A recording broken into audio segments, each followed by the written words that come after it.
الحمدللہ رب العالمین والصلاۃ والسلام علی سید المرسلین۔ تفسیر تبیان القرآن، مقدمہ تفسیر۔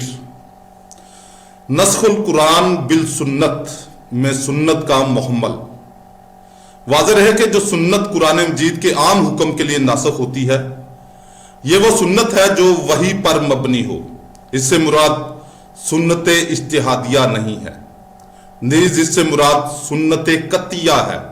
جو سنت ظنی الثبوت ہو وہ اس میں داخل نہیں۔ بعض احادیث سند اخبار احاد ہیں، اس کے باوجود صحابہ کرام نے ان سے قرآن مجید کے عام حکم سے بعض افراد کو خاص کر لیا۔ مثلا قرآن کریم میں عام حکم ہے، سورہ نساء آیت 11، ایک بیٹی کو باپ کے ترکہ سے نصف حصہ دیا جائے، لیکن حضرت ابو بکر صدیق رضی اللہ تعالیٰ عنہ نے اس حدیث کی بنا پر کہ ہمارا وارث نہیں بنایا جاتا، ہم نے جو چھوڑا ہے وہ صدقہ ہے۔ صحیح مسلم کی یہ حدیث مبارکہ ہے۔ حضرت فاطمہ رضی اللہ تعالیٰ عنہ کو رسول اللہ صلی اللہ علیہ وسلم کی وراثت سے حصہ نہیں دیا، اور قرآن کریم کے عموم کی خبر واحد سے تخصیص کر لی۔ اسی طرح قرآن کریم میں کسی معاملہ میں دو مرد گواہ بنانے کا حکم عام ہے، لیکن صحابہ نے ایک حدیث کی بنا پر حضرت خزیمہ بن ثابت انصاری رضی اللہ تعالیٰ عنہ کو اس حکم سے مستثنی قرار دیا۔ اور اس کی اور بھی مثالیں ہیں۔ اس کا جواب یہ ہے کہ یہ احادیث ہم تک واصل ہونے کے اعتبار سے اخبار احاد ہے، اور صحابہ کرام نے چونکہ یہ احادیث بلا واسطہ رسول اللہ صلی اللہ علیہ وسلم سے سنی تھی، اس لیے ان کے نزدیک یہ اسی طرح قطعی ثبوت تھی جس طرح قرآن مجید قطعی ہے۔ سو انہوں نے سنت قطعیہ سے قرآن مجید کے عموم کو منسوخ مانا، نہ کہ سنت ظنیہ سے۔ نسخ القرآن بالسنہ میں نسخ کا محمل۔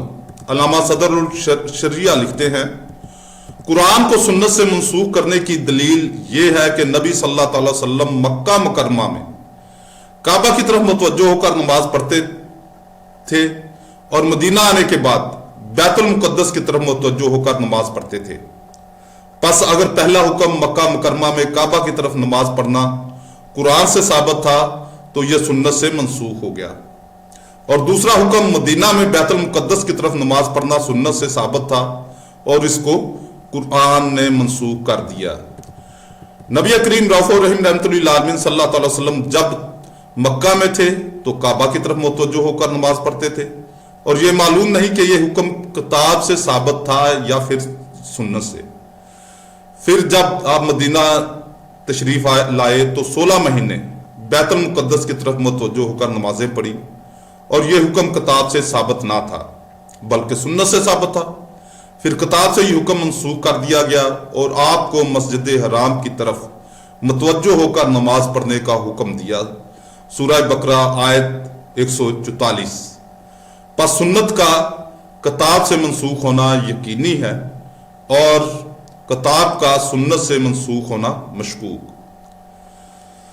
علامہ غلام رسول سعیدی رحمۃ اللہ علیہ فرماتے ہیں کہ میں کہتا ہوں کہ اگر سنت کے ناسخ قرآن ہونے سے یہ مراد ہے کہ قرآن مجید سے ثابت شدہ حکم بالکلیہ سنت سے مرتفع ہو جائے تو اس کا کوئی ثبوت نہیں ہے، اور یہ محض جواز عقلی کے درجہ میں ہے۔